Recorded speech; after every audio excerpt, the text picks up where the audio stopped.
ಎಲ್ಲೋ ಒಂದ್ ಕಡೆ ಮಕ್ಕಳು ಕಂಫರ್ಟಬಲ್ ಆಗಿರ್ಲಿ, ಮತ್ತೆ ನಾವು ರಿಚ್ನೆಸ್ ನ ಮಗುಗೆ ಕೊಡೋಣ, ನಾವು ಹಿಂಗಿದ್ವಿ ಮಕ್ಕಳಂಗಿರೋದು ಬೇಡ ರಿಚ್ನೆಸ್ ಅಂತ. ಹಾಗಿದ್ರೆ ಇವಾಗಿನ ಪೇರೆಂಟ್ಸ್ ಏನ್ ಹೇಳ್ತಾರೆ, what is the actual richness ಅಂತ ಹೇಳ್ತೀವಿ? ನಾನು ರಿಚ್ನೆಸ್ ಕೊಟ್ಟಿದ್ದೀನಿ, ಅವರು ರಿಚ್ ಆಗಿ ನನಗೆ ರಿಚ್ ಡಾಕ್ಟರ್ ಹತ್ರ ಕರ್ಕೊಂಡು ಹೋಗ್ತಾರೆ. ಓಕೆನಾ? ನನಗೆ ಸ್ಪಂದನ ಕೊಡಲ್ಲ, ಟೈಮ್ ಕೊಡಲ್ಲ. ಆದ್ರೆ ಅವರು ನೀನು ಅಪೋಲೋಲ್ ಅಡ್ಮಿಟ್ ಆಗಪ್ಪ, ಬಿಲ್ ನಾನು ಕೊಡ್ತೀನಿ ಅಂತಾರೆ. ಓಕೆನಾ? ಯಾರು ನೋಡ್ಕೊಳಕ್ಕಿರಲ್ಲ. ಓಕೆನಾ? ಸೊ ಇದು ಎಲ್ಲಾ ಪೇರೆಂಟ್ಸ್ಗೂ ಅರ್ಥ ಆಗ್ಬೇಕು. ನನ್ನ ಫ್ರೆಂಡ್ಸ್ ತುಂಬಾ ಜನ ಅವ್ರ ಮಕ್ಕಳೆಲ್ಲ ಅಬ್ರಾಡ್ ಅಲ್ಲಿ ಇದ್ದಾರೆ. ಅಪ್ಪ ಹೌ ಆರ್ ಯು ಪಾ ಅಂತ ಕೇಳ್ತಾರೆ. ಕಾಲು ನೋವು ಕಣ, ಹ್ಞೂಪ್ಪ ಟೇಕ್ ಕೇರ್ ಪಾ.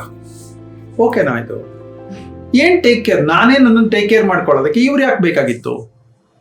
ಸೊ ಹಾಗಾಗಿ ಮಕ್ಕಳನ್ನ ಹೊರಗೆ ಕಳಿಸೋದು ತಪ್ಪಲ್ಲ, ಆದರೆ ಅದರ ಜೊತೆ ಸಂವೇದನಾ ಶಕ್ತಿಯನ್ನ, ಶೀಲತೆಯನ್ನ ಕಲಿಸ್ಬೇಕು.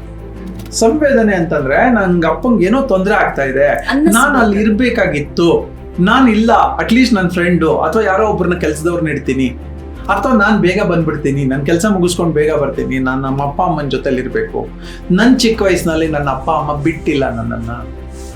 ಇದು ಮಕ್ಕಳಿಗೆ ಆ ಸಂವೇದನೆ ತರಿಸೋದು ಯಾರು? ಅಪ್ಪ ಅಮ್ಮನೇ ತರಿಸ್ಬೇಕು. ಮಗುವಿನ ಜ್ವರದಲ್ಲಿ ಪಕ್ಕದಲ್ಲಿ ಕೂತ್ಕೊಂಡಿದ್ರೆ, ಒಂದಿನ ರಜೆ ಹಾಕಿದ್ರೆ, ಅವಾಗ ಮಗುಗನ್ಸುತ್ತೆ ನನ್ನ ಅಪ್ಪ ಅಮ್ಮನು ನಾನು ಹೀಗೆ ನೋಡ್ಕೋಬೇಕು ಅಂತ.